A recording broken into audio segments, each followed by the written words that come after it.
चलो भाई, so we are discussing right now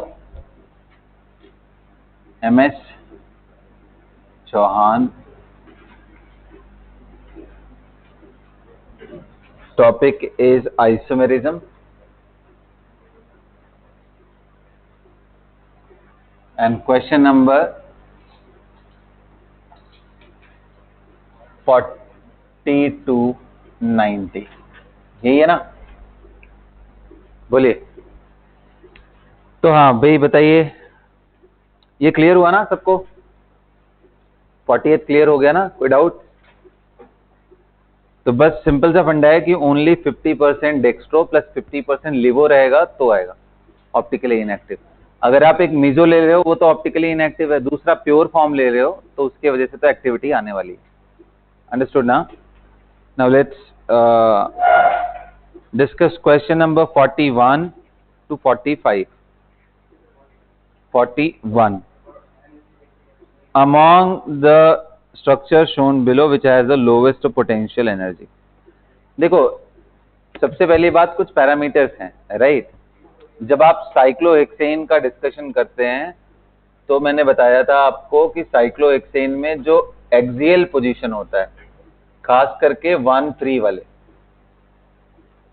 ये सब एक ही डायरेक्शन में है. तो अगर यहाँ कोई बड़े ग्रुप लेके आओगे तो रिपल्शन हो सकता है, और कोई हाइड्रोजन बॉन्डिंग वाला स्पीशीज लेके आओगे तो हाइड्रोजन बॉन्डिंग हुआ तो वो अट्रैक्शन का पार्ट है, बाकी अगर कोई बड़े ग्रुप आए तो वो रिपल्शन का पार्ट है. तो इसलिए बड़े ग्रुप को हमेशा बोलते हैं कि इक्वेटोरियल पे रहे तो अच्छा है. जैसे CH3 एक अकेला है तो बेटर है कि उसे इक्वेटोरियल पे डालो. मान लो कई सारे ग्रुप हैं एक ही मॉलिक्यूल में, तो हम किसको इक्वेटोरियल पे डालें कम रिपल्शन के लिए? जो सबसे बड़ा हो, सबसे ज्यादा क्राउडेड हो, उसको फिक्स्ड करके बाकी के हिसाब से अपनी ओरिएंटेशन डिसाइड करना है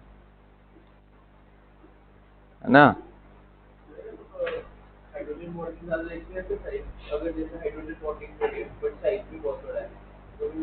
देखो वही है, एंटी पैरेलल बहुत ज्यादा चले गए आगे पीछे, छोटे मोटे साइज तक तो मैनेजेबल है कि हाइड्रोजन बॉन्डिंग नॉर्मल. बहुत ज्यादा चले गए तो वो डेटाबेस क्वेश्चन हो जाएगा. ऐसे क्वेश्चंस एग्जामिनेशन में मोस्टली अवॉइड करता है, या फिर उसका डेटा दिया हो तो ही, कहीं किसी किताब में मेंशन हो, खास करके एनसीईआरटी में, तो ही पूछता, नहीं तो नहीं पूछता ना. एंटी पैरेलल वाली चीजों से हमेशा अपने आप को दूर रखो, unless it is given in NCERT, उसका कुछ ना कुछ इंपॉर्टेंस रहता है. ठीक है, आइए नेक्स्ट देखते हैं. तो अब मुझे बताओ, option A, B, C and D में आपको क्लियरली, पहली बात तो आप समझ रहे हो ना, C एंड D को तो ऐसे ही इग्नोर कर दोगे क्योंकि वो कौन से फॉर्म है? Both form. A and B में से ही सबसे स्टेबल होगा. बोलो भाई, पोटेंशियल एनर्जी लोवेस्ट का मतलब क्या हुआ? Stability maximum. तो A में अगर आप चेक करोगे तो आपको दिख रहा होगा कि सारे के सारे, तीनों के तीनों कहां पे प्रेजेंट है बेटा? इक्वेटोरियल पे. दिख रहा है क्या? A में सारे के सारे कहां प्रेजेंट है? इक्वेटोरियल. ये भी इक्वेटोरियल, ये भी इक्वेटोरियल, और यहां वाला जो प्रेजेंट था वो भी इक्वेटोरियल. सारे के सारे इक्वेटोरियल. तो ये स्टेबल है. एक्सियल पे रखोगे तो 1-3 वाले हाइड्रोजन के साथ, मतलब यहां अगर CH3 रखते तो ये प्रॉब्लम होती है. क्लियर हो गया ना? सो 1-3 डाई एक्सियल इंटरेक्शन होने की वजह से एक्सियल पोजीशन पे हम बल्कि ग्रुप को रखना हमेशा अवॉइड करने की कोशिश करेंगे. अब कहोगे सर कई बार सिस हो गया, ट्रांस हो गया, तो क्या हम अवॉइड कर पाएंगे? तो सिस हो या ट्रांस हो, फ्लिप करने के बाद एक्सियल बिकम्स इक्वेटोरियल. भाई कोई भी हो, फ्लिप करना तो कन्फर्मेशनल चेंज है ना मॉलिक्यूल का, वो तो कर ही सकता है. बोलो भाई. तो इसलिए फ्लिप करा करके हम एक्सियल को इक्वेटोरियल, इक्वेटोरियल को एक्सियल बना सकते हैं. तो अपना बेस्ट कॉल लेना है उसके हिसाब से. ठीक है, तो इस क्वेश्चन का करेक्ट आंसर कौन सा हुआ फिर? A, जिसमें सारे इक्वेटोरियल. B में सिर्फ एक एक्सियल पे था, उसकी वजह से दिक्कत है. Now coming to question number 42, 3, 4. इसमें कोई डाउट है? 42, 43 एंड 44.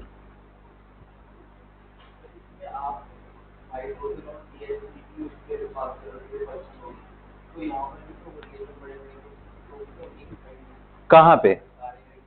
तुम समझ नहीं पा रहे हो. ये देखो, एक होता है कि एक्सियल इंटरेक्शन, इनके बीच का जो गैप है वो रिलेटिवली कम होता है अगर यहाँ CH3 ग्रुप डाल रहे हो तो। इक्वेटोरियल में वो एकदम सामने सामने नहीं होते हैं, दे आर, याद करो, एडजेसेंट बॉन्ड। यहाँ पे जो ये इक्लिप्स फॉर्म में नहीं होता है, बल्कि कौन सा फॉर्म होता है, स्टाइल। मैं काम करता हूँ, कल मॉडल लेके आता हूँ, ठीक है, फिर वो साइक्लोहेक्सेन उसमें बना के तुम्हें दिखाता हूँ, तो तुम्हें और क्लैरिटी आएगा। हालांकि मैंने बहुत कोशिश किया है इसको समझाने के लिए, बट फिर भी इफ इट इज रिक्वायर्ड मैं लेके आता हूँ मॉडल, तुम लोग को दिखाता हूँ, ठीक है। तो ये दोनों बॉन्ड सामने सामने नहीं है, तुम्हें दिख रहा है कि ये अप्रोच कर रहे हैं। ये कुछ ऐसे टाइप में है कि दो कार्बन है यहाँ, एक इधर की तरफ है, एक इधर की तरफ, समझ गए ना। They are not in eclipse arrangement, तो इस वजह से वहां पे वो प्रॉब्लम नहीं है जो तुम सोच रहे हो। तो बड़ा सिंपल सा रूल बना लो ना, रूल बना लोगे तो इसमें कंफ्यूजन नहीं आएगा। एक्सियल पे है बड़ा ग्रुप तो प्रॉब्लम ज्यादा है। Clear?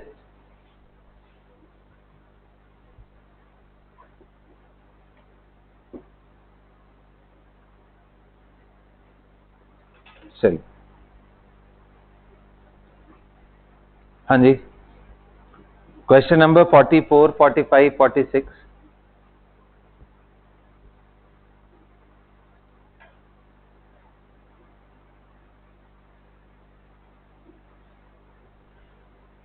Forty seven, 48, 49,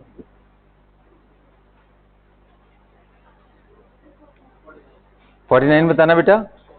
Which of the following carboxylic acid could be resolved by reaction of an enantiomerically pure chiral amine? तो देखो कार्बोक्सिलिक एसिड क्या होता है, ये रिएक्ट करते हैं किसके साथ, अमीन के साथ। RCO अगर आपने OH ले रखा है तो इसका रिएक्शन आप किसी भी अमाइन के साथ कराओगे तो इनिशियली ये सॉल्ट बनाते हैं। कौन सा बनाएंगे ये, RCOO- NH3 positive and R, this is salt. इसको अगर आप गर्म करते हो तो H2O बाहर निकल जाता है, बनता है अमाइड। ये याद रखना, ये नॉर्मल रिएक्शन भी आपको ऐसे करके याद करना, ये अमाइड है।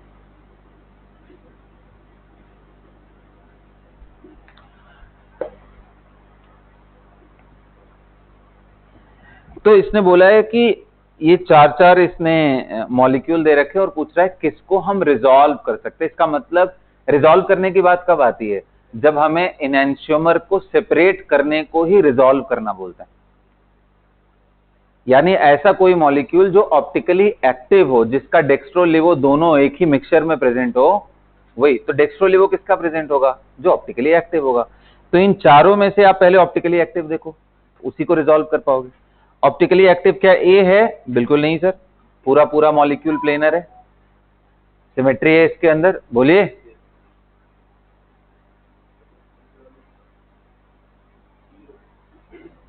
है ना, 50,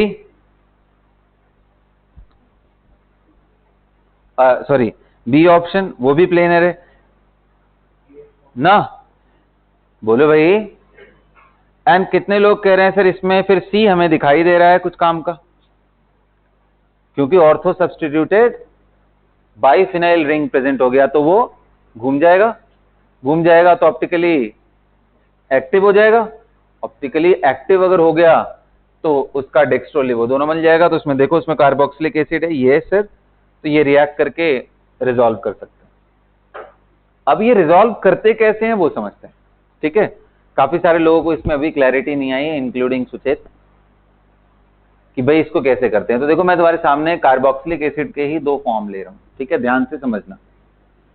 एक फॉर्म लिया मैंने जिसमें कार्बोक्सिलिक एसिड मैं इधर की तरफ कर रहा हूं, ताकि या ऊपर की तरफ ही कर दूं, जैसा बोलो तुम लोग, कोई दिक्कत नहीं है। यही कर दूं, हाँ, नहीं यार ऐसे मजा नहीं आएगा। चलो, हाइड्रोजन ले लिया मैंने इधर, यहां ले रहा हूं NH2, यहां मान लो मैंने CH3 ले लिया और यहां ET ले लिया, से फॉर एग्जांपल। अब ये एक अमाइन है, इसका रिएक्शन मैं किसके साथ करा रहा हूं, दो अलग अलग फॉर्म ऑफ कार्बोक्सिलिक एसिड। एक ये कार्बोक्सिलिक एसिड है,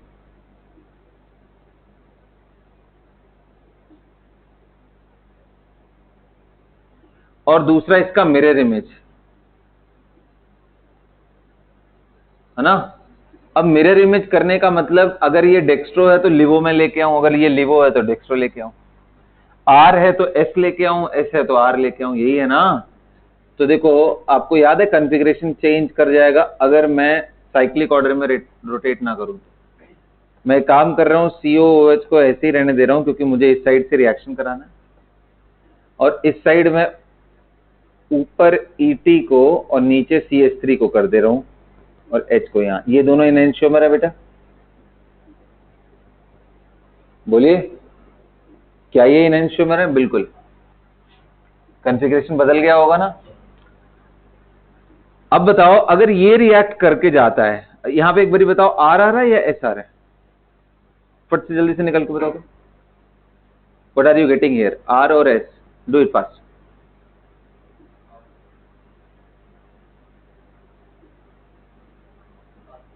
आर आ रहा है? ये चेक करो पक्का एस होगा, करके देख लो।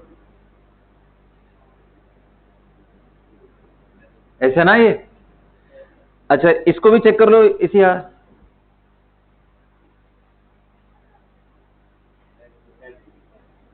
ध्यान रखो ये फ्रंट लाइन पे है, तो जो भी है उसका आंसर उल्टा करता। अब मुझे बताओ अगर ये आपस में रिएक्ट करते हैं तो H2O निकलता है, NH एक बचा रहेगा, H2O निकलेगा बस। तो इसका जो प्रोडक्ट बन के आएगा तो उसमें कुछ ऐसा बात होगा ना, इस वाले सेंटर पे कॉन्फ़िगरेशन क्या रहेगा उसका?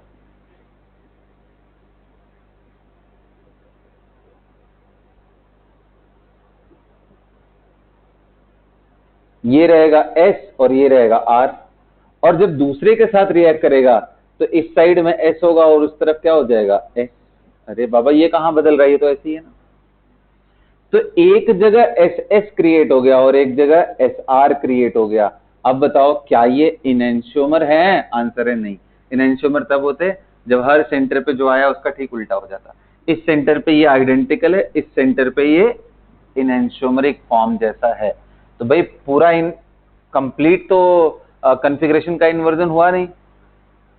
तो ये दोनों फॉर्म क्या है? डाइस्टीरियोमर। और डाइस्टीरियोमर का बॉइलिंग पॉइंट अलग होता है, तो उनको फ्रैक्शनल डिस्टिलेशन से अलग कर सकते हैं। तो यही तरीका होता है। अगर आप ऑप्टिकली प्योर फॉर्म नहीं लेते यहाँ पे, ये भी आप मिक्सचर ले लेते, तो फिर इसमें बहुत सारे तरह का चीज हमें मिल जाता। SS, RS, समझ रहे हो ना, वो सारे कॉम्बिनेशन डेवलप हो जाते।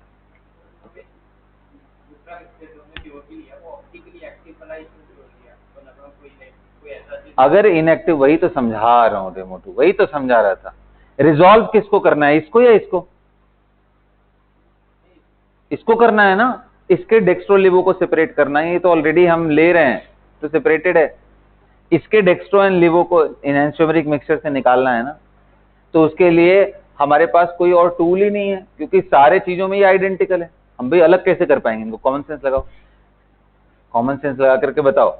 इनका फिजिकल प्रॉपर्टी अगर एक हो, केमिकल प्रॉपर्टी एक हो, सॉलिबिलिटी एक जैसा हो, सिर्फ एंगल अलग अलग हो, उससे हम कैसे सेपरेट कर पाएंगे?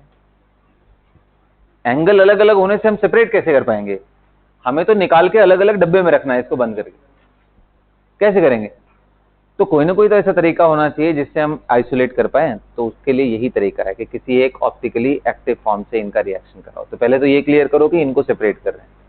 दूसरा चीज ये क्लियर करो, अगर ये ऑप्टिकली एक्टिव नहीं लेता तो इस सेंटर पे अगर वो ऑप्टिकली एक्टिव नहीं है तो ये R वाला इसके साथ कंबाइन करके R बनाएगा, ये वाला कंबाइन करके S बनाएगा, फिर दोनों इनएंशियोमर हो जाएंगे। फिर कहां सेपरेट हुआ? फिर दोनों का बॉइलिंग पॉइंट सेम हो जाएगा, फिर दोनों सेम फ्रैक्शन हो जाएंगे। फिर सेपरेशन कैसे कर पाओगे मुझे बताओ? तो उल्टा सोचना शुरू करो, कभी सीधा सीधा आंसर ना मिले तो। क्या हर्षित नींद आ रहा है अच्छे से बेटा? कितने साल का पढ़ाई छूट गया है? कोई बात नहीं, कोई बात नहीं, कुछ दिनों में फिर वो आएगा प्री बोर्ड, उसके लिए तैयारी करना। फिर बोर्ड आ जाएगा, उसके लिए तैयारी करना। अगले साल तो है ही, कोई दिक्कत नहीं है। त्रिज्या में ड्रॉपर बैच अगले साल भी रहेगा, कोई टेंशन नहीं है। उसके बाद तो एक साल और चांस मिलेगा ही ना, क्या जल्दी है?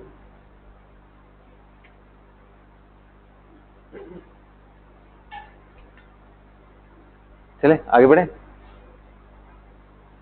क्यों ना अर्जुन, टाइम तो है ही ना अभी, वो भी ना निकले तो 1 साल उसके बाद और मिलता है। जेई मेन में देयर आर 3 अटेम्प्ट्स अलाउड, तो यू कैन राइट, सिलेक्शन हो ही जाएगा भाई, उसका टेंशन मत लो। बाकी school, birthday party, function, late आराम से सो के उठना, है ना, वो सब प्रायोरिटी में रखो, ये तो चलता रहेगा यार, ये तो जल्दी करके क्या फायदा स्ट्रेस लेकर के, है ना, यही है ना, क्यों सिमर, सही बोल रहा हूँ ना।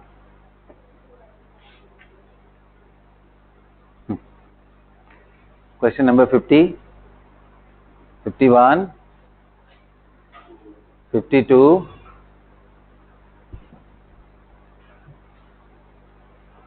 53, 4, 55 बेटा, ये देखो बढ़िया क्वेश्चन है, किया तुम लोगों ने, हाँ बिल्कुल गुड। यहाँ पे हाइड्रोजन बॉन्डिंग आपको दिखना चाहिए, कौन सा आंसर सही है फिर, हाँ ऐसे ही चमकना है बस। ऋतिक क्वेश्चन किया नहीं होगा तुमने, क्वेश्चन वही तो मैं भाई,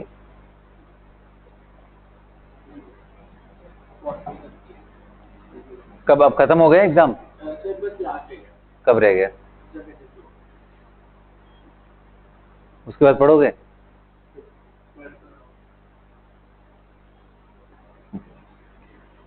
अच्छी बात है भाई। चलिए आगे बढ़ते हैं हम लोग। 51, 2, 3, 4, 5 एंड 6 कहाँ डाउट बताना है। अब मेरे ख्याल से अब तुम्हें फिर से ट्राई करना चाहिए, इतना बात बताने के बाद फिर से ट्राई करो, रीडू इट। क्वेश्चन नंबर 56 मैं लिख दे रहा हूं भाई बोर्ड पे, ताकि किसी का किताब अलग हो।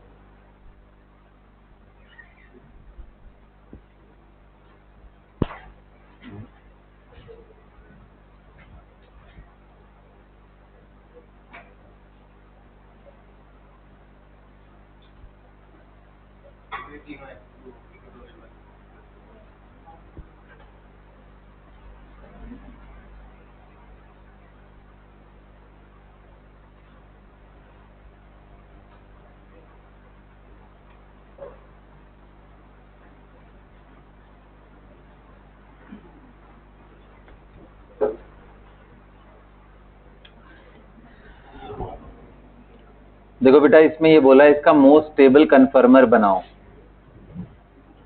तो सबसे पहली बात तो आप चेयर फॉर्म बनाने जा रहे हो, है ना, कि बोर्ड फॉर्म, बोलो। एंड TBU का मतलब कितने लोग समझते हैं, टर्शरी ब्यूटाइल ग्रुप, मालूम है ना ये क्या होता है, तो तुम्हें बताओ क्या होता है। हाँ ठीक ठीक सही, चलो करो। तुमने लिखा था संडे वाला एग्जाम, हाँ तुम बुखार हो जा रहा है संडे को, मंडे को ठीक हो जा रहे हो,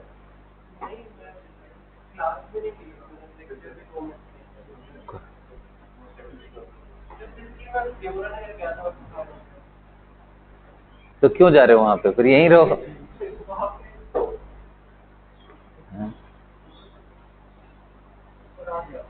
एग्जाम छोड़ोगे ना अगली बार, तो मैं तुम लोग को बताता हूँ, ठीक है ना, नेक्स्ट टाइम अगर कोई एग्जाम मिस होता है तुम लोग का, तो फिर बात करता हूँ मैं आराम से, इस बार तक तो मैं छोड़ दे रहा हूँ। तैयारी हो ना हो एग्जाम में अपीयर होना है, ये बात दिमाग में बिठा लो।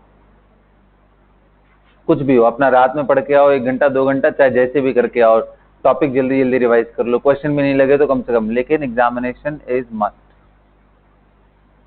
एग्जामिनेशन ऑप्शनल नहीं है, ये बात अच्छे से दिमाग में बिठा लेना है सिमर, आ रहे बात समझ में, हाँ आपको पूरा लिस्ट बना करके देखा जाएगा ना, किसने कितना एग्जाम दिया है, तो उससे ही पता चल जाएगा कौन कितना सिंसियर है। इमरजेंसी 1 बार ही 2 बार ही आता है, हर संडे हर अल्टरनेट संडे को इमरजेंसी नहीं आती है सबकी, फिर वो केयरलेसनेस है, लापरवाही है, निकम्मापंती है, बिल्कुल पढ़ाई लिखाई टाइम से अपना करना नहीं है, हर बारी का वही सेम रोना है, तैयारी नहीं हो पाई, तैयारी नहीं हो पाई।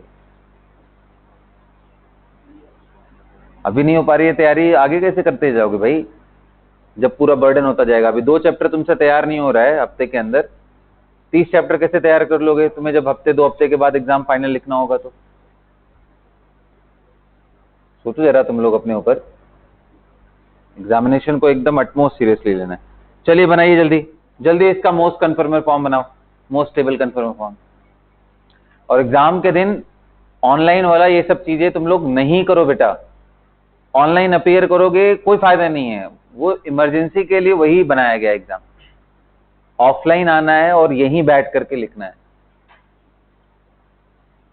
सामने बच्चों के बीच में रह करके लिखना है। और आपको तो कायदे से एडवांस बोला था, आपको तो लिखना मेंस भी चाहिए, लिखना तो वो भी है, पहला एग्जाम तो वो भी होगा, है ना। नहीं तो वो अपना देख करके भाई फिगर आउट करो, उसके बाद करने की कोशिश करो।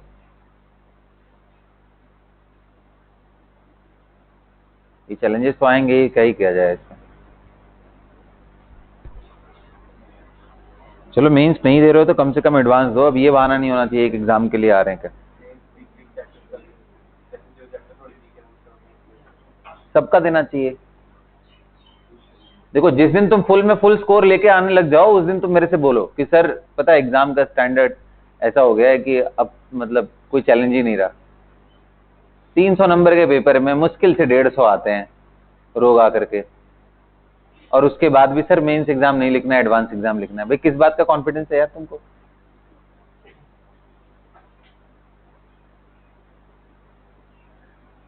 डेढ़ सौ नंबर पे मोबाइल नंबर जैसा रैंक आता है, दिखाओगे भी नहीं किसी को, उसके बाद भी अभी किक नहीं हो रहा है कि नहीं यार मेरे को जल्दी जल्दी सब तैयार करके करना है। और वीक का वीक में खत्म करने की कोशिश करो। अभी जब मैंने +1 का बोल दिया है, इस बार ये देखो सिलेबस में बता दे रहा हूँ, सबके ध्यान में रहना चाहिए। +1 फिजिकल कंप्लीट, ज्यादा नहीं है टारगेट, आप कई बार कर चुके हो ना, कई टेस्ट में मैंने पूछ लिया है। आपने एक वीक में एक टॉपिक भी तैयार किया होगा तो यार अब कम से कम 6-7, तो अब आप सिर्फ +1 पे, अगली बार मैं +2 फिजिकल डाल दूंगा ना। इस बार ही कंप्लीट +1 फिजिकल। अपने दिमाग में ये रहना चाहिए कि जो आपके रिलेटिवली ऐसे एरियाज थे जिनमें आपने बिल्कुल काम नहीं कर रखा है, उसको आप बैठ करके बढ़िया से काम कर लो। लास्ट वीक रेडॉक्स मोल दिया हो तो वो पढ़ लिया है ना, चलो परफॉर्मेंस जैसा भी हुआ हो, अगर पढ़ के बैठे हो तो यानी वो तैयार हो गया है। बाकी जो चैप्टर रह गए हैं उसको तैयार करके आओ, एग्जामिनेशन दो, बेस्ट कॉल करना है, अपने आप को गिवन टाइम में बेस्ट देना है। हमको एब्सोल्यूट नहीं बनना है, दिमाग में ये बिठा लो। 100 में 100 नंबर नहीं लाना है, 100 में अपने टाइमिंग के हिसाब से मुझे बेस्ट स्कोर करना है। कुछ लोग क्या होता है हर बार दिमाग में रूल बना लेते हैं, सारे चैप्टर पढ़ के जाएंगे और करेंगे किसी का भी नहीं एग्जामिनेशन। होता भी यही भाई, आप 10 चैप्टर है, 10 में से 2 आपके अच्छे से तैयार हैं, 8 अच्छे से तैयार नहीं है, तो एक और टारगेट बनाओ ना इस बार की मैं एक और चैप्टर अच्छे से तैयार करूंगा। 10 में इस बार 3 चैप्टर तैयार करूंगा, उतने में से ही फाइट करना है मुझे। वो 3 चैप्टर के जो क्वेश्चन आएंगे उसको निकालूंगा, नहीं आएंगे कोई बात नहीं, फिर अगले वीक मुझे मौका मिलेगा ना, फिर तो मैं तैयार करूंगा। कम से कम 1 चैप्टर अ वीक तो हो सकता है अच्छे से ढंग से तैयारी, कि वो भी भारी हो गया है। अब आप ऐसे हिसाब लगा के देख लो, अभी से लेके जनवरी में कितने हफ्ते बचे हैं, number of week that you have. मैं आई ओपनिंग डिस्कशन करने जा रहा हूं, how many week that you have from here till there, 34 weeks, 13-14 है, चेक कर लो भाई, बहुत कम बोल रहे हो तुम। 15 है, 15 है ना।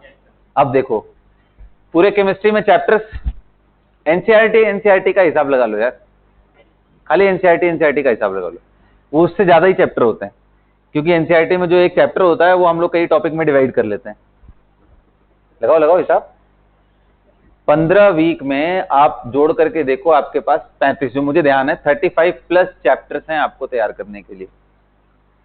आप अगर एक वीक में 2-3 चैप्टर भी ढंग से नहीं तैयार कर सकते हो तो आप भूल जाओ फिर टारगेट बेटा। आप अगर अपना टाइम मैनेज करके एक वीक में 2 से 3 चैप्टर ढंग से तैयार करके नहीं बैठ सकते हो एग्जामिनेशन में अपने फुल कैपेसिटी से, तो फिर 35 चैप्टर्स मतलब कभी नहीं होगा अगर अभी से आप नहीं करोगे तो। बल्कि अभी आपका पंप इन होकर के ये टारगेट रहना चाहिए कि यार वीक में 3 चैप्टर ही तो है या 2 ही चैप्टर तो हमें निकालना है, चलो 2 के हिसाब से हिसाब लगा लेते हैं, 14 दूना 28, उसमें भी बीच में फिर आएगा आपका ना प्री बोर्ड आएगा, फिर प्रैक्टिकल्स आएंगे, फिर असाइनमेंट जमा करना होगा, प्रोजेक्ट बनाना होगा, स्कूल का बहुत कष्ट है ना, वो सब आएगा तो फिर क्लासेस बंक होंगी, फिर टेस्ट बंक होंगे, फिर उस वीक का चैप्टर रह जाएगा। तो वो सब अगर हिसाब लगा लोगे तो 3 चैप्टर्स पर वीक अगर आप अभी से प्लान करके चलते हो तो स्ट्रेस फ्री रहेगा रिलेटिव। 3 चैप्टर्स पर वीक सिंपल फंडा बना करके चलो ना, जितनी तैयारी आपने कर ली है, जितना भी बचा रह गया है उसमें मार्क करो। Is that clear? 3 चैप्टर्स पर वीक, इतना सिंपल है, 2 मिनिमम 2 एट द मैक्स 3, उससे बियॉन्ड जाने की जरूरत है ही नहीं। और कितना सिंपल है, हर वीक में आपको चैप्टर्स के टारगेट मिलते हैं। भाई अगर मैं 6 चैप्टर का टेस्ट ले रहा हूं तो 3 पिछले वीक में भी तो पढ़े होगे, ऐसे वेले तो नहीं बैठे होगे पूरे में। या अगर ऐसे आ रहे हो तो भाई फिर तो तुम्हारी प्रॉब्लम है यार, उसमें क्या ही कर सकते हैं। अगर हर वीक में मैं आपको 5 चैप्टर का टारगेट देता हूं और आप फिर से 0 ही लेवल पे हो तो फिर तो यार ये आपकी दिक्कत है, इसमें क्या ही किया जा सकता है ना।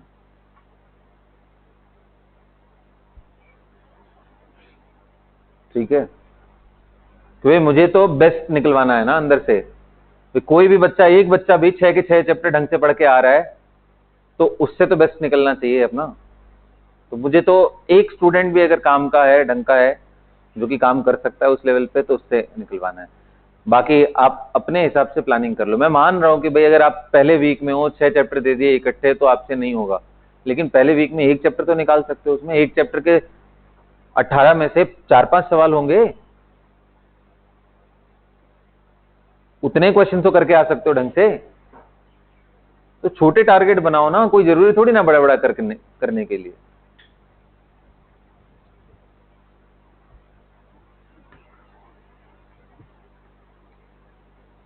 कोऑर्डिनेशन, डी ब्लॉक, नाइट्रोजन इस बार मैंने नहीं डाला है,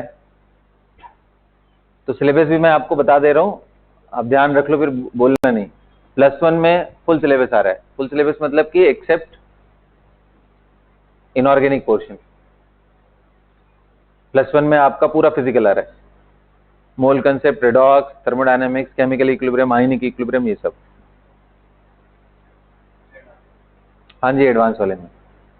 और जो मेंस का पेपर हो रहा है उसमें पूरी ऑर्गेनिक आ रही है, जहां तक पढ़ाया है, complete organic, nothing else, not even a single chapter of physical chemistry is there. Clear है ना? अगले वीक जब +1 के साथ होगा तो उनके साथ वापस क्या ही होगा यार, उनका टॉपिक इतना फास्ट नहीं चलता जितना तुम्हारा चलता है।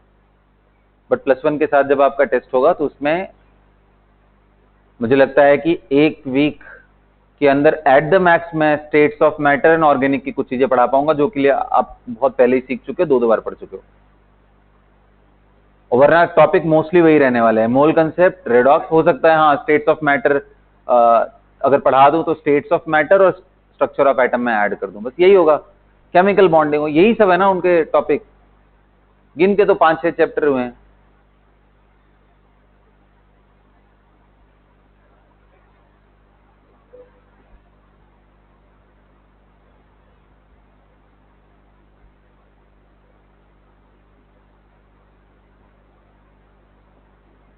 आपको 2-2 बार मौका मिलता है 11 सुधारने का। एक तो उनके साथ जो टेस्ट लिख रहे हो लिख ही रहे हो, उनके साथ भी लिखते रहोगे तो तुम्हारा भाई जैन एंड तक जाते जाते सारी 11 तैयार हो जाएगी।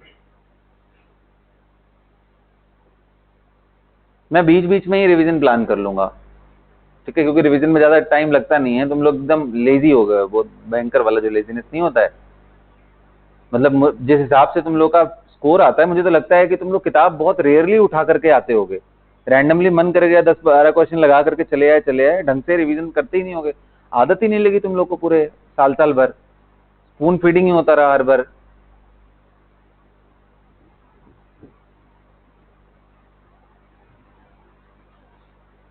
तो अभी से कम एक चीज बना करके रखो कि हर हर वीक में 2 चैप्टर से लेकर 3 चैप्टर का मेरा टारगेट रहना चाहिए। And when I am saying target, इसका मतलब कि उस पर्टिकुलर चैप्टर के कम से कम 6 दिन अगर आपके पास है और 30 क्वेश्चन एक दिन में कर सकते हो तो 180 क्वेश्चन बनते हैं। उसको आधा आधा भी डिवाइड कर लो तो 90 क्वेश्चन बनता है। कम से कम 2 चैप्टर तैयार कर रहे हो, आधा का मतलब मैं बोल रहा हूं कि रनिंग 12th भी तो करना है आपको और वो वाले पार्ट भी करने हैं। तो कम से कम बेयर मिनिमम आपके 90 क्वेश्चंस तो मिनिमम बनते हैं उधर से करने के लिए। 90 क्वेश्चन इधर, भाई थोड़ा स्ट्रेच अगर अपने आप को आप मैनेज करके कर लो तो बहुत बेयर मिनिमम बता रहा हूं। मिनिमम क्यों करना है? अब मिनिमम करने का समय नहीं रहा, अब अपना मैक्सिमम करना, जितना तुम्हारा लिमिट है, जिसमें तुम्हें रोना आ जाए वहां तक करना है। 90 के बजाय एक दिन का 30 के बजाय आपको एक दिन का 45 क्वेश्चन ट्राई करके आना है। तो वो एक्स्ट्रा वाले क्वेश्चन उधर अलॉट करो, इधर अलॉट करो, जैसा रिक्वायरमेंट हो, बट इतनी प्रैक्टिस होनी चाहिए। कोई भी चैप्टर पढ़ करके, थियरी पढ़ करके बैठ जा रहे हो तो वो चैप्टर अनडन है। सिर्फ नोट्स रिवाइज करके बैठ जा रहे हो, सिर्फ लेक्चर देके बैठ जा रहे हो, that chapter is not complete. क्योंकि आपको एप्लीकेशन पार्ट ही सीखना है और वही एग्जामिनेशन में पूछता है। थियरी से अप्लाई करना सीखे ही नहीं तो वो चैप्टर का कोई फायदा नहीं रह गया। तो इंश्योर करो अगर कोई एक चैप्टर आप फिनिश करते हो। देखो हर लेक्चर में क्या होता है, जैसे मान लो लेक्चर कोई भी टॉपिक हुआ, लेक्चर 1, लेक्चर 2, इनफैक्ट लेक्चर 3 तक आप लेक्चर डायरेक्टली देख सकते हो। 3 के बाद आप प्रॉब्लम प्रैक्टिस के साथ क्लब कर दो। 6 लेक्चर का टॉपिक है तो 3 आप चाहो तो बैक टू बैक देख लो। 3 के बाद आप जितना उसमें काम वगैरह मिला हुआ है, जो भी असाइनमेंट है या जो भी किताबें हैं, वहां से थोड़ा सा प्रॉब्लम, चाहे 10 ही प्रॉब्लम करो बट शुरू कर दो। 50% कंटेंट होने के बाद बचे हुए चीजों में आपका दिमाग फिर हर एक लेक्चर के बाद कम से कम 20-25 प्रॉब्लम का प्रैक्टिस होना चाहिए। तो जाकर के आप बाई एंड ऑफ चैप्टर आपके पास डिसेंट नंबर ऑफ क्वेश्चंस हो चुके होंगे और फिर आपको कॉन्फिडेंस आ चुका हो कि नहीं भाई ये मेरा चैप्टर हो गया, अब मुझे ज्यादा करने की जरूरत नहीं है। आ रहा है बात समझ में ना? कभी ऐसी तैयारी नहीं करो बेटा, कभी भी ऐसी तैयारी नहीं करो कि बस लेक्चर देख रहे हैं, कभी भी नहीं करो।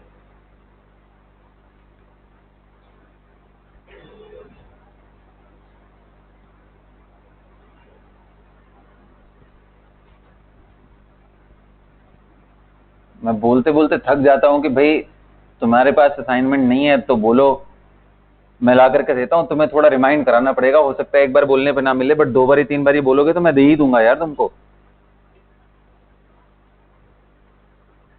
एटलीस्ट बोल के तो देखो कि हाँ मुझे सर इस टॉपिक का असाइनमेंट दे दो, मेरे को चाहिए। अब इतने पढ़े हुए हैं, खुद ही क्वेश्चंस पढ़े हुए हैं, अभी तक तुम लोगों ने अटेम्प्ट नहीं लिया है। कितने लोग का नरेंद्र अवस्थी इस वीक तक खत्म हो गया था? रेडॉक्स एंड इसका खत्म हुआ था किसी का? नहीं। 11th के बच्चे 200 प्रॉब्लम है, 200 तक उनके में डिस्कस्ड हो चुका है। नंबर देखो ना तुम लोगों में, इस पर रिफ्लेक्ट कर रहा है।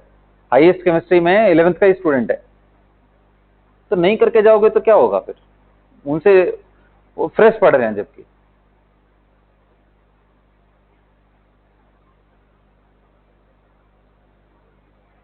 केमिकल बॉन्डिंग कम से कम 250-300 प्रॉब्लम तक उनका डिस्कस हो चुका है। करके आते हैं भाई, वो जान नहीं छोड़ते हैं। वो करके आएंगे, पूछेंगे, पूरा डाउट, पूरा जीना आराम कर देते हैं। डाउट नहीं मिले तो उसके बाद देखो ना, वो सब आकर के बैठ जाएंगे केबिन में कि बताइए सर अगले दिन टाइम दीजिए मुझे, अगले दिन में करिए। है उनके अंदर इंतजियाज्म,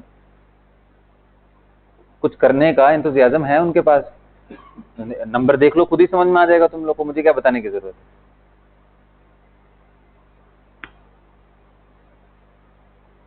इतने इतने क्वेश्चंस करके आएंगे तो नेचुरली आपसे बेटर तो करेंगे ही ना बेटा।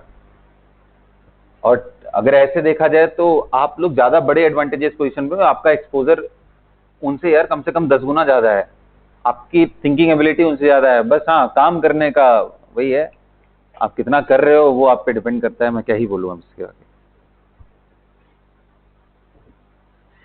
हाँ जी, तो कैसे करेंगे इसको बताइए आप।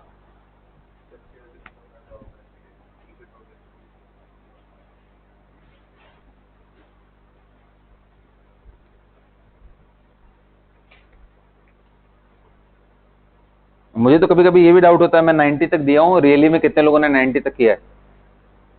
मुझे कॉन्फिडेंस नहीं आता है तुम लोगों पे। मैंने 90 तक दे तो दिया, ईमानदारी से हाथ उठाओ कितने लोगों ने खत्म किया 90 तक। झूठ नहीं बोलना है बिल्कुल भी। देख लो ये हालत है क्लास का।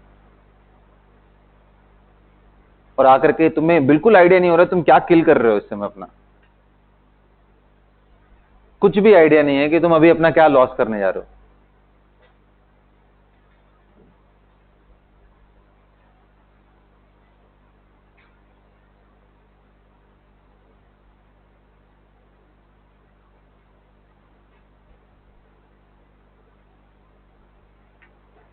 चलो भाई,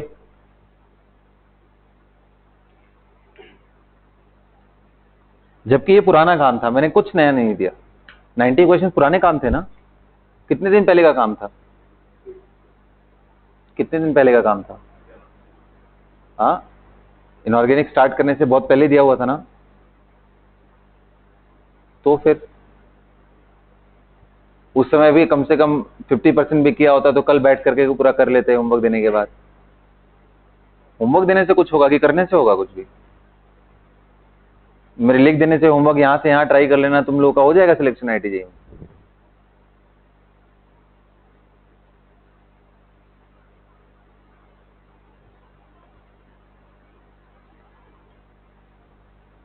कैसे करेंगे इसको बताइए, कैसे करेंगे? अगली बार से भाई मैं होमवर्क अगर कोई भी दूंगा तो आपको मेरे को पीडीएफ दिखाना है या तो लाके हमें जो चेक करवाना है, सिंपल सा बात है ना। नहीं करके आया तो क्लास करने की जरूरत नहीं है, घर बैठे रहो, लेक्चर तब भी देखोगे तब भी देख लेना, आधी अधूरी रिकॉर्डिंग रहती है उसमें देखते रहना।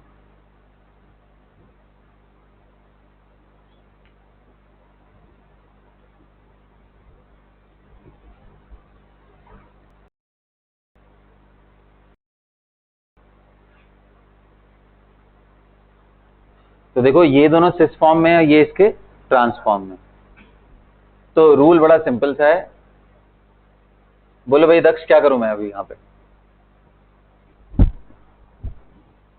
क्या करूं इस मॉलिक्यूल में?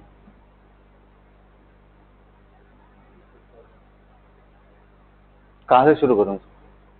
खड़े हो जाओ, लेक्चर तो खत्म हो गया ना ये वाला? हाँ, स्टीरियो वाला जिसमें साइक्लोहेक्सेन और ये सब था, क्लास तो किया ही है। अप्लाई करके समझाओ मुझे।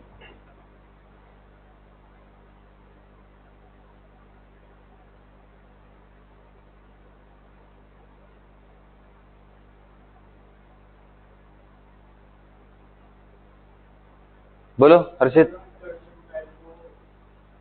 हाँ, कहाँ रखे? एक्सेल पे रखे? एक्सेल पे अब अभी मैंने समझाया है कि एक्सेल पे बड़े ग्रुप को रखने में हमेशा प्रॉब्लम है, इक्वेटोरियल बोलते हैं इसको। यहां टर्शरी ब्यूटाइल ग्रुप को रखेंगे। अब ये देखो क्या था, ये इसके सिस में है, ये दोनों सेम साइड में होने चाहिए। ये कहां रखा है आपने? डाउन। अप में तो आपने हाइड्रोजन रख दिया। ऐसा क्यों किया? ताकि आपको मिनिमम पॉसिबल रिपल्शन, सबसे बड़ा ग्रुप है उसको कहां डालोगे आप? इक्वेटोरियल। अब इसके रेस्पेक्ट में नंबर, अगर इसका नंबरिंग 1 2 3 4, 3 पे मिथाइल है ट्रांस पोजीशन पे, तो 1 2 एंड 3 पे मिथाइल है ट्रांस पोजीशन पे। तो अगर ये डाउन है तो ट्रांस तभी हो सकता है जब दूसरा वाला अप। अप में कौन सा जाएगा? ये एक्सियल, क्योंकि इक्वेटोरियल पोजीशन तो ऐसे होगा ना। फिर उसके बाद फोर्थ वाला क्या है इसका? सेम साइड में, तो यानी ये डाउन है तो वो भी क्या होना चाहिए? डाउन। तो यहाँ ये अप हुआ, ये डाउन हुआ। डाउन डाउन डाउन दोनों रहना चाहिए, तो मिथाइल ग्रुप यहाँ रहेगा, एच यहाँ रहेगा। This is the most stable conformeric form of what? This molecule. इसका ओरिएंटेशन पहले फिक्स करो, और वो भी इक्वेटोरियल पे, और इसके हिसाब से सिस ट्रांस समझते हुए उन पोजीशन पे जो भी बन पा रहा है उनको लगाओगे। कौन सा वाला? ये और या ये नीचे वाला? बेटा ये दोनों कैसे रहने चाहिए? सिस पोजीशन में ना, यहाँ पे, क्योंकि सिस से आप ट्रांस तो नहीं बना सकते हो ना। ट्रांस बना दोगे तो क्या हो जाएगा? कन्फर्मर नहीं, कन्फिगरेशनल चेंज किया। लेकिन इसने क्या बोला? इसी मॉलिक्यूल का मोस्ट स्टेबल कन्फर्मरिक फॉर्म बोला है। तो भाई ये डाउन है तो इसको भी डाउन रहना पड़ेगा, तभी तो सेम साइड हुए ना ये। सिस का मतलब क्या होता है? Same side. अगर ये डाउन में रखा है तो ये डाउन। ये तो नहीं याद कर रहे हो ना, इक्वेटोरियल यहाँ डाउन है तो ये भी इक्वेटोरियल डाउन होना चाहिए। इक्वेटोरियल एक्सियल अलग चीजें हैं, अप डाउन सिर्फ आउट ऑफ टू बॉन्ड्स, ये देख के नहीं समझ पाओगे कौन ऊपर है कौन नीचे। समझ में आ रहा है ना, देख के ये ऊपर है ये नीचे, तो ये अप है ये डाउन, तो ऊपर कहां से रहना चाहिए, तो ऊपर कहां से रहना चाहिए इसमें?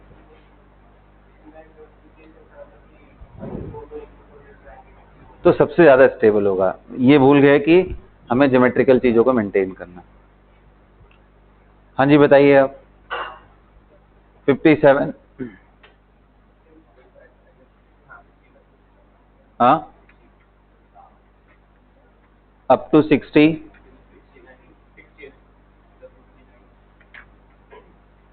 59 बताना है।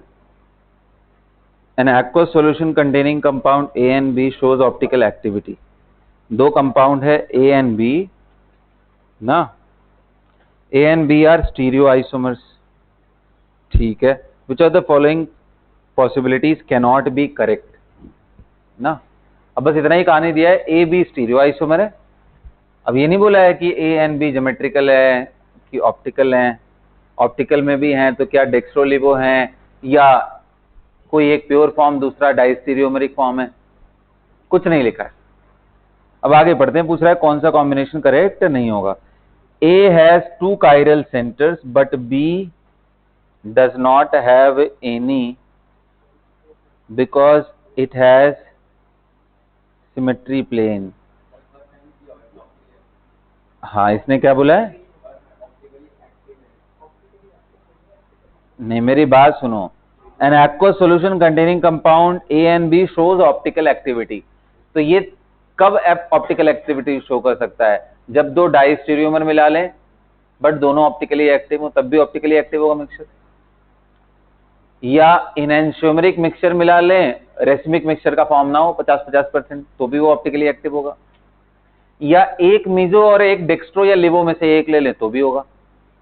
बोलो, लेकिन इसने कंडीशन ये लगा रखा है कि ए एंड बी क्या है, स्टीरियो आइसोमर। मतलब मॉलिक्यूलर फॉर्मूला तो सेम है, कनेक्टिविटी भी सेम है, सिर्फ स्पेस में ओरिएंटेशन अलग अलग है। तो बताइए, अगर ए के पास दो कायरल सेंटर्स है और ए बोल रहा है कि बी का स्टीरियो आइसोमर है, दो कायरल सेंटर होते हुए स्टीरियो आइसोमर है और वो बिना कायरल सेंटर का हो जाए, ये तो मीनिंगलेस बात लगता है भाई। दो कायरल सेंटर लेते हुए अगर मिजोफॉर्म बन गया तो उसके पास भी तो दो कायरल सेंटर है ना, ऐसे देखो ना, ये वाली बात।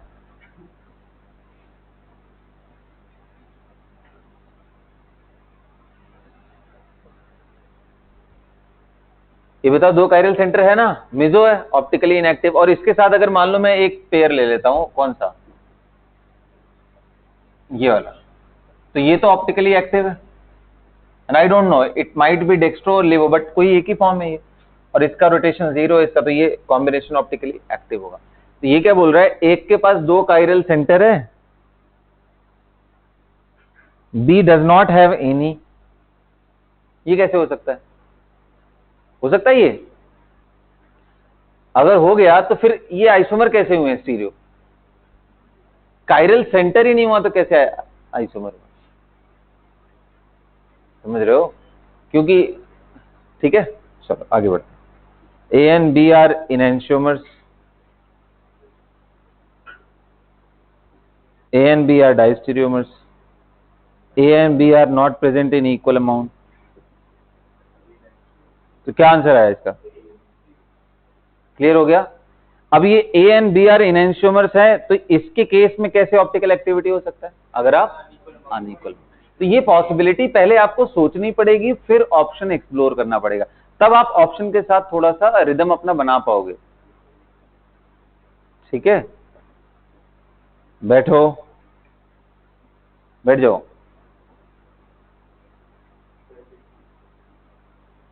59 एंड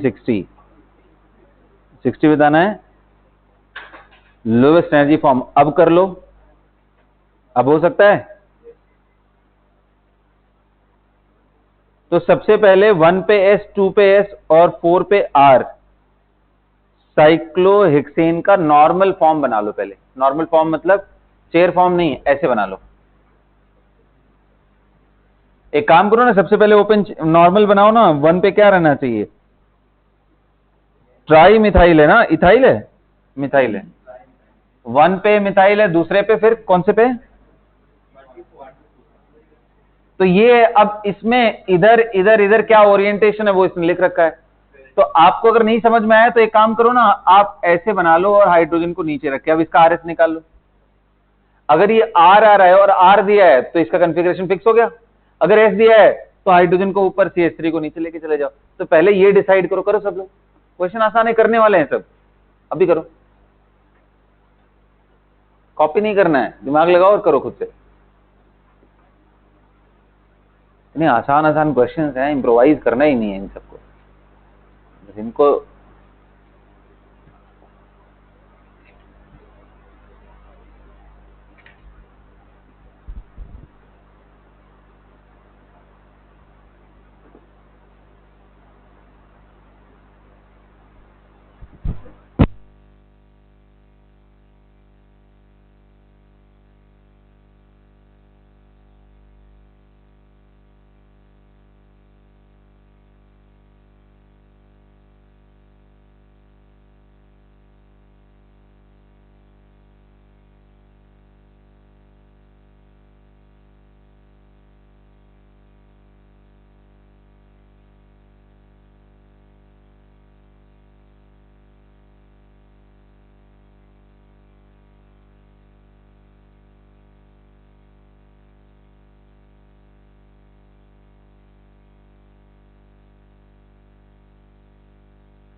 हाँ हाँ बोलो, अभी ठीक है, आवाज आ रही है?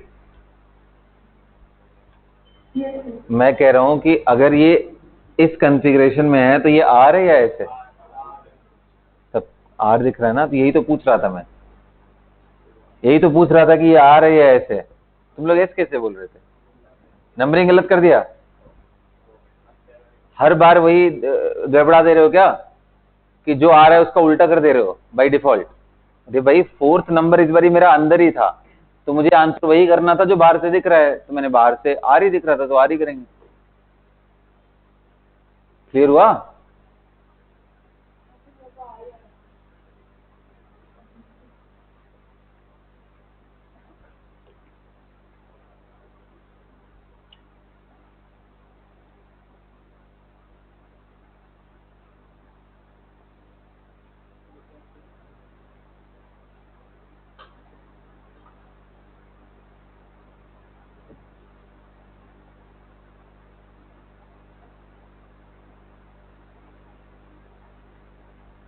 बोलिए बेटा।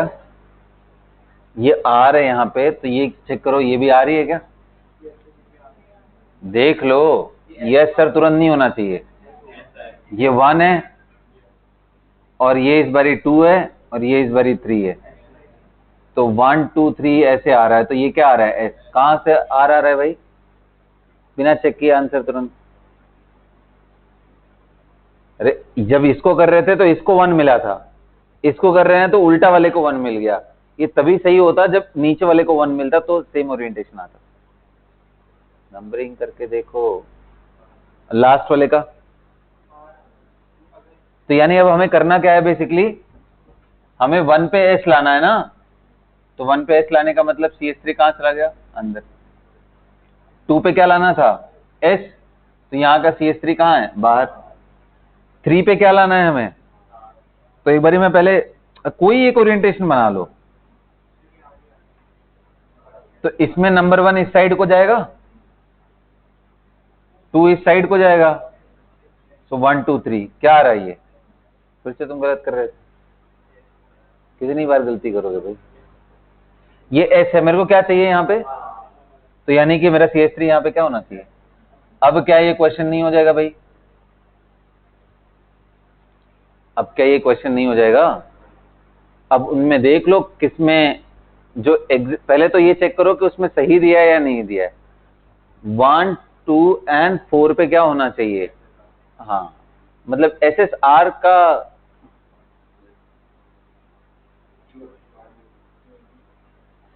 और उसमें भी क्या बोला है इसने, मोस्ट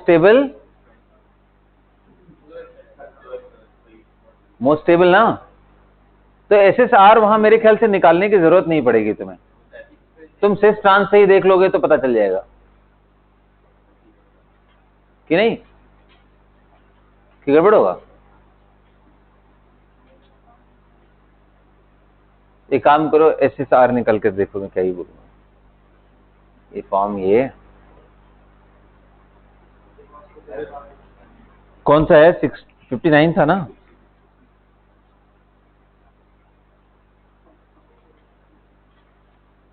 इसमें जो एडजेसेंट वाला है, पहले वाले में देखो एक डाउन है एक अप है, तो यानी एडजेसेंट वाला ट्रांस है फर्स्ट मॉलिक्यूल में। दूसरे में देखो एडजेसेंट अप एंड अप दिया है, तो बी तो ऐसे ही गलत हो गया, क्योंकि बी में ज्योमेट्रिकल कंफर्मेशन ही गड़बड़ हो।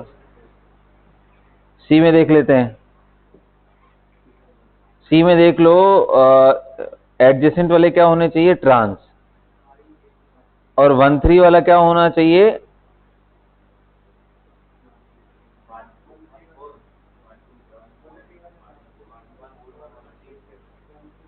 वन फोर क्या होना चाहिए, तो 1 4 देखो इसमें सिस है, सी वाले में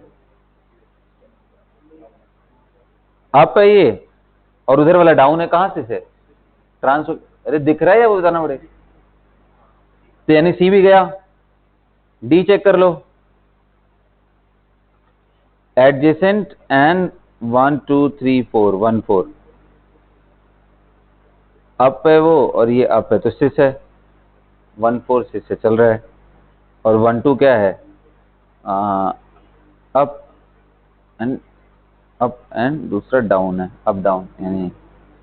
और ए में चेक कर लो भाई, अप है ना, सिस है, यानी ए एंड डी में से कोई एक आंसर होगा, बोले बच्चों, ए एंड डी में से ही कोई आंसर है।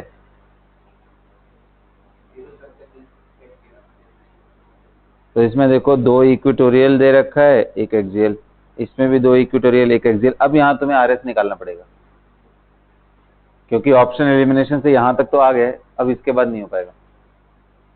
यहां आरएस निकालो, निकाल लोगे, हो जाएगा। हाँ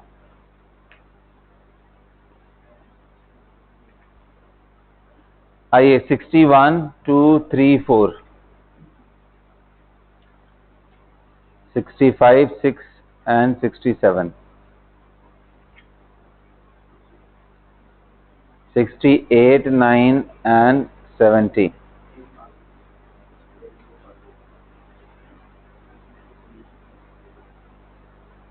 70 के ऊपर कितने लोगों ने किया है भाई, 70 के ऊपर। हाँ बताओ, क्या डाउट है, तुम लोग अपने इंडिविजुअली पूछ लो, बाकी से तो पूछने की जरूरत नहीं, पूछो। 71 naturally occurring substance has the constitution shown below, how many of them have this, how many may have this constitution। तो देखो इसमें बेसिकली अगर आप देखो तो इसने स्केलेटन बना दिया, ओरिएंटेशन फिक्स नहीं किया ना, मतलब हमें क्या बनाना है, ओरिएंटेशन वाले आइसोमर, मतलब हमें स्टीरियो बनाना है, समझ गए। तो देखो जहां जहां डबल बॉन्ड है बाहर वाला, वो दोनों ज्योमेट्रिकल सेंटर है, बोलो भाई। तो क्या वहां EZ EZ बन जाएगा? तो यानी 4 फॉर्म यहां पॉसिबल हुआ।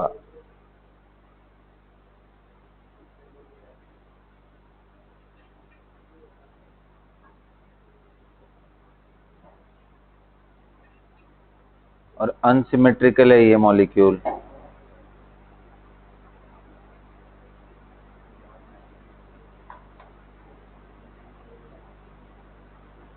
दो 4 दूनी 8 दूनी 16,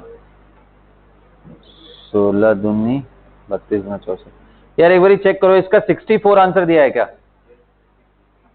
हाँ देखो इसमें कुछ नहीं है बेटा, बस आपको ये ऐसे देखना है।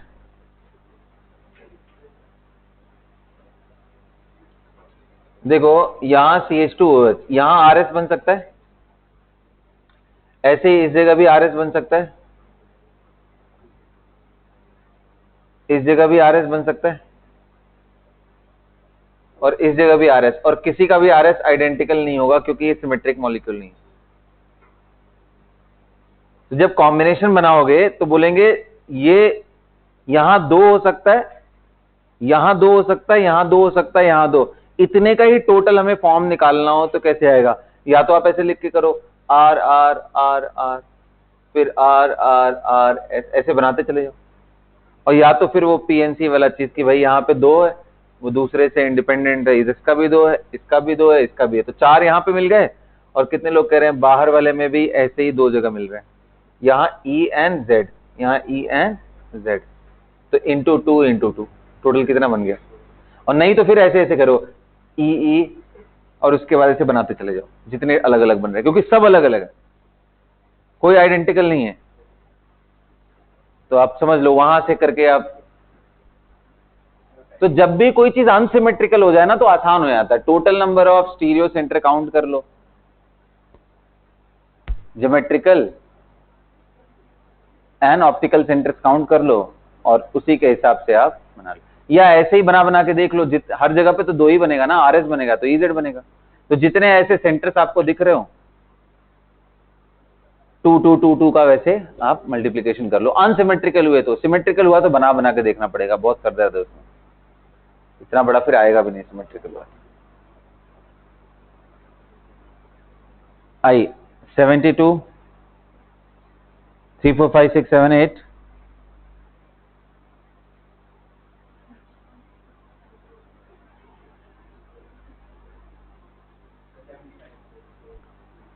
$75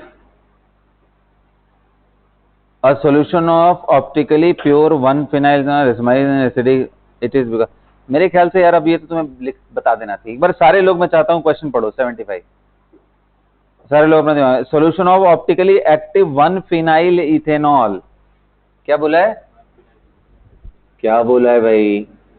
इथेनॉल, 1 पे फिनाइल, यही है ना इथेनॉल, देख लो। बोल रहा है कि ये ऑप्टिकली एक्टिव मान लो डेक्स्ट्रो है, और अगर H+ में डाल देते हो तो ये डेक्स्ट्रो प्लस लिवो दोनों बन जाता है। यही बोल रहा है ना कहानी में जो वर्डिंग्स लिखा हुआ है, आप इतना समझ पा रहे हो? यही बोल रहा है। अब दिमाग लगाओ, आंसर है आपके पास मेरे का। सोच सोच करके कहाँ है, डंडा वंडा लेके आना पड़ेगा। सोचो पहले एक बार बढ़िया, अच्छे से सोचो। कीटो इनॉल तो हमको यहाँ से दिख रहा है जी, फिर इनॉल फॉर्म कहीं दिख रहा है यहाँ पे डायरेक्ट? नहीं है ना, इनॉल एकदम सटा सटा रहता है ना।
कार्बोनियम आयन का मतलब कार्बन पे पॉजिटिव।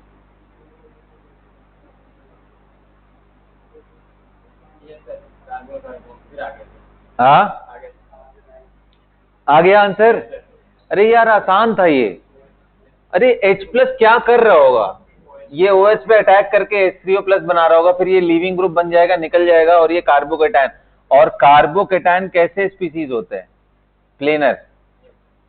और एक बार ये प्लेनर हो गया तो कितने लोग कह रहे हैं फिर वापस से अल्कोहल बनेगा तो है ही, क्योंकि और कुछ हो नहीं जाए। इधर से भी अटैक हो सकता है, ऊपर से भी। तो ये दो फॉर्म में चला जाएगा, डेक्स्ट्रो भी चला जाएगा और लिवो भी, बिकॉज ऑफ 50-50% अटैक पॉसिबल। ये चलना चाहिए अब दिमाग यार तुम लोग का इस पे। इनोलाइजेशन तो दूर दूर तक नहीं दिख रहा है इसके अंदर। कार्बोकेटायन फॉर्मेशन एंड देन री अटैक ऑन द कार्बोकेटायन। हाँ बेटा, कार्बोनियम आयन को ही कार्बोकेटायन।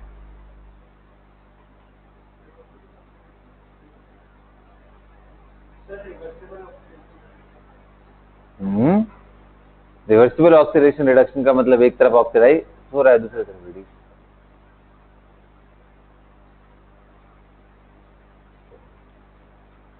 आ गया बेटा समझ में?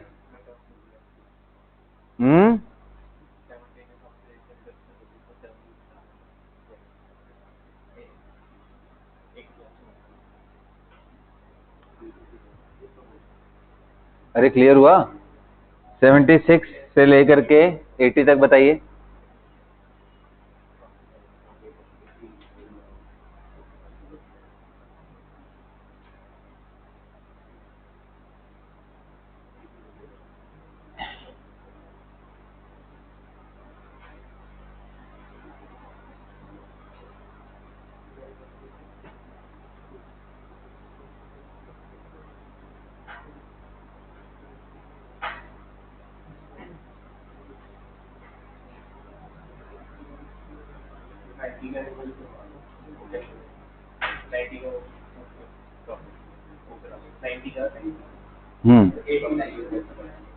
क्या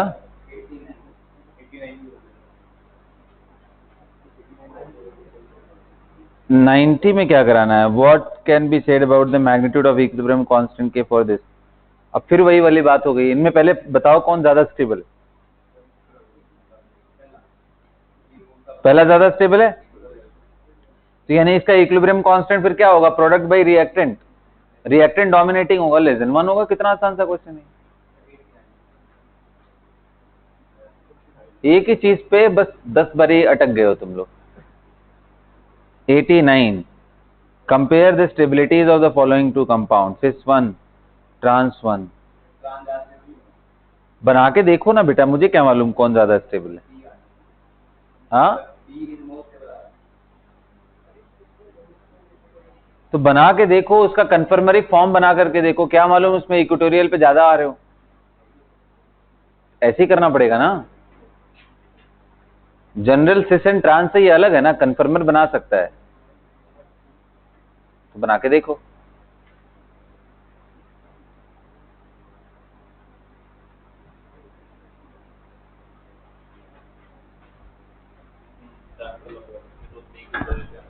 बना के देखिए वो।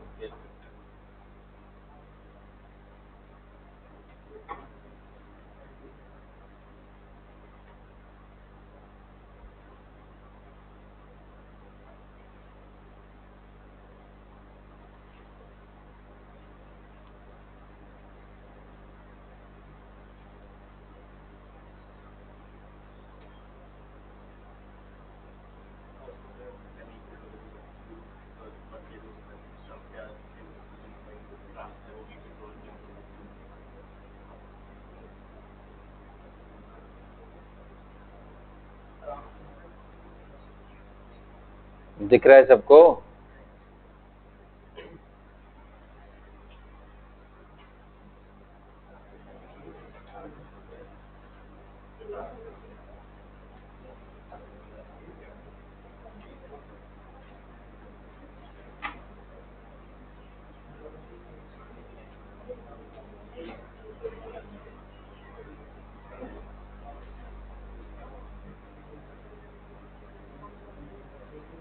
चलो ठीक है। Done. So we are done with this discussion.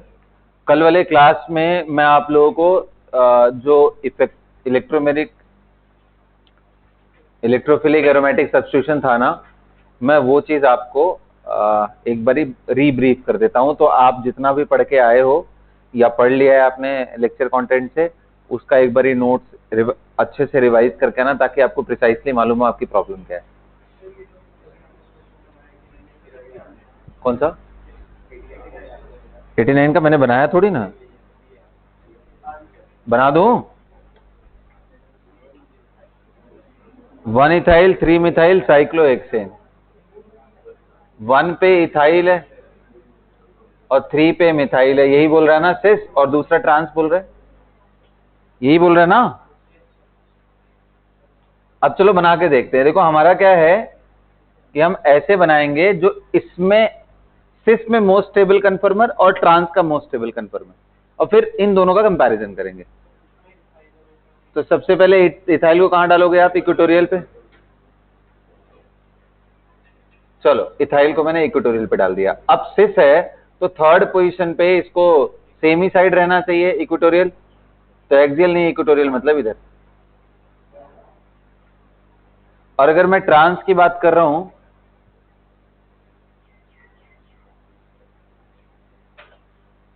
तो एक तो एक्सियल आना पड़ेगा। अगर ईटी ऐसे हो गया तो इसको ऐसे होना पड़ेगा, तो नेचुरली ये कम स्टेबल होना चाहिए। समझ में आ रहा है ना? तो इसमें कोई बड़ी बात नहीं। तो डन। तो कल वाले क्लास में मैं पढ़ाऊंगा होमवर्क स्टीरियो में से। आज कहां तक हुआ है? 90 तक ना। कल अब आगे क्या करोगे आप? 25 से 30 क्वेश्चन बैठ के ट्राई करोगे, होने लगेंगे एक बारी। कॉन्फिडेंस अप करने के लिए बहुत रॉकेट साइंस नहीं लगाना है, क्वेश्चन शुरू करो लगाना, अपने आप होने लग जाएंगे सब चीजें। 61 से लेकर के 90 तक दे दूं, कम कर दूं? 30 क्वेश्चन ठीक है। हाँ तो कल 90 तक 90 तक तो हो ही गया ना। 90 से लेकर के थोड़े बढ़िया बढ़िया क्वेश्चन है ये सब।